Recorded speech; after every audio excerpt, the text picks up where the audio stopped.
Of her boss's work computer left behind when he departed in 2018. The ICAC is investigating if the former Wagga Liberal MP used his position to benefit himself and a business he's accused of shadow directing at the time.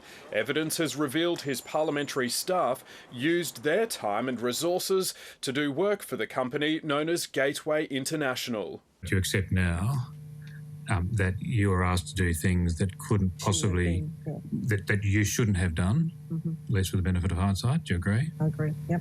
The tribunals heard Gateway International received commissions for linking Chinese buyers with Australian producers, introductions between Chinese businesses and governments in the South Pacific, and facilitating visas for Chinese nationals. During questioning, Ms Cartwright said her boss didn't want the hard drive and told her to post it so it goes missing. Yes, post it. It will get lost in the post. Yes. And Mr Maguire said it in such a way as to make it clear to you that he wanted the hard drive to be lost. Investigators are looking for any evidence linking the former politician to the business. On the floor of Parliament, the Premier faced questions of her own. Will you act today and give the House a full explanation of your government whip's involvement in this matter? The ICAC is conducting its investigations. Let's allow the ICAC to do its work. The tribunal has already heard that Gateway International's actual director, Philip Elliott, was directed by Mr Maguire to destroy the company's records after previous ICAC inquiries. Mr Maguire is yet to give evidence. Josh Bavis, ABC News, Sydney. A Sydney court has heard the boss of Racing New South Wales was subjected to what his lawyer called a firestorm of abuse after an ABC expose on animal cruelty. The 7:30 episode from last October used hidden camera footage to reveal retired racehorses being slaughtered at Queensland abattoirs. Peter V'landys is suing the ABC for defamation. He alleges the program implied he and Racing New South Wales were responsible. The federal court in Sydney was told the episode led to personal attacks on his family that were emailed to the regulator after the program aired. I'm a father first and foremost, and a husband. The ABC has denied the program carried the alleged imputations. At the height of the drought, more than $1 billion of taxpayers' money was allocated to secure water supplies in vulnerable parts of the state. The spending was meant to benefit Cowra and Tamworth in New South Wales, where water security had become a critical issue.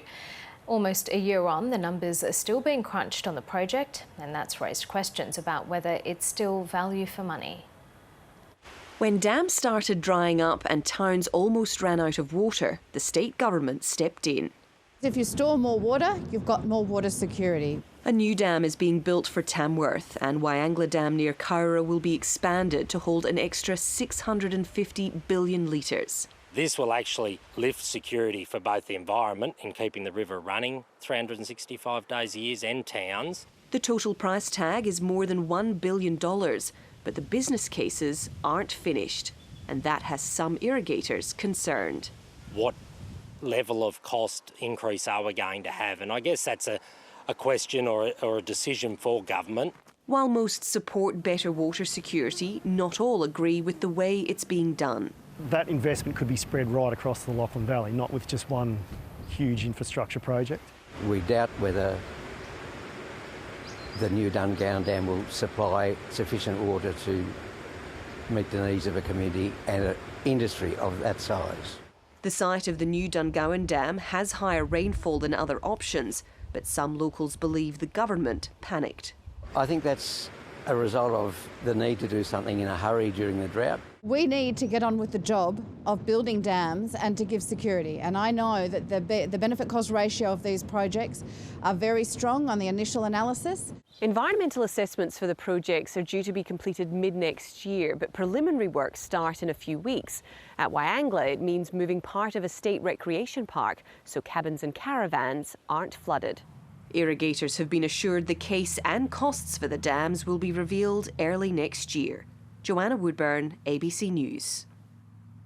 Just weeks after people began returning to the office, Britain's Prime Minister has changed course to suppress a dramatic spike in COVID-19 infections. The UK has just recorded 5,000 daily cases, its highest number in 4 months. And the second wave is worsening across Europe, with the 7-day average soaring to more than 51,000 cases. From London, Europe correspondent Samantha Hawley reports. It was Boris Johnson's third address to the nation since the pandemic began. There have been too many breaches, too many opportunities for our invisible enemy to slip through undetected. In the UK, positive tests have quadrupled in a month. Hospital admissions have doubled in a fortnight. Boris! Prime Minister! Prime Minister! Earlier, Boris Johnson held crisis talks at Downing Street before heading to the House of Commons to announce a reduction in freedoms. I'm sorry to say that, as in Spain and France and many other countries, we've reached a perilous turning point. The last call in pubs will be brought forward, with patrons out the door by 10. There'll be an extension of the mandatory use of face masks and heftier fines for rule breakers. And after weeks of urging workers to head back to the office, now they should stay at home. A stitch in time saves 9. I think probably just closing the bars at 10 ultimately won't go far enough, and they'll probably need to do a bit more, looking at how the curve's going up quite sharply. The suite of new restrictions might not amount to a second national lockdown, but Boris Johnson is warning if they don't reduce the R, or reproductive rate, down to 1, where one person is infecting just one other person, there will be more to come. In the worst hit nations across the Channel, the reins are tightening too. Parts of Madrid are now locked down.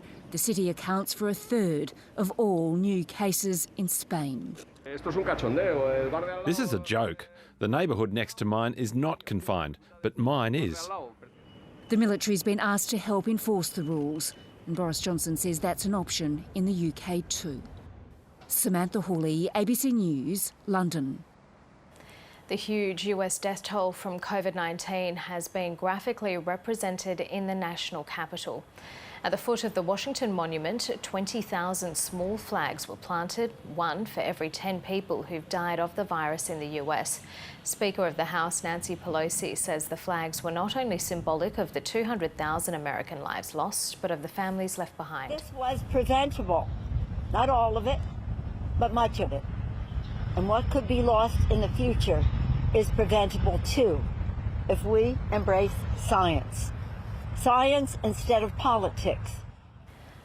On a weekly average, more than 800 Americans are still dying of the virus every day. The Beirut neighbourhood of Mikhail was once the thriving and safe place for the city's gay community, but the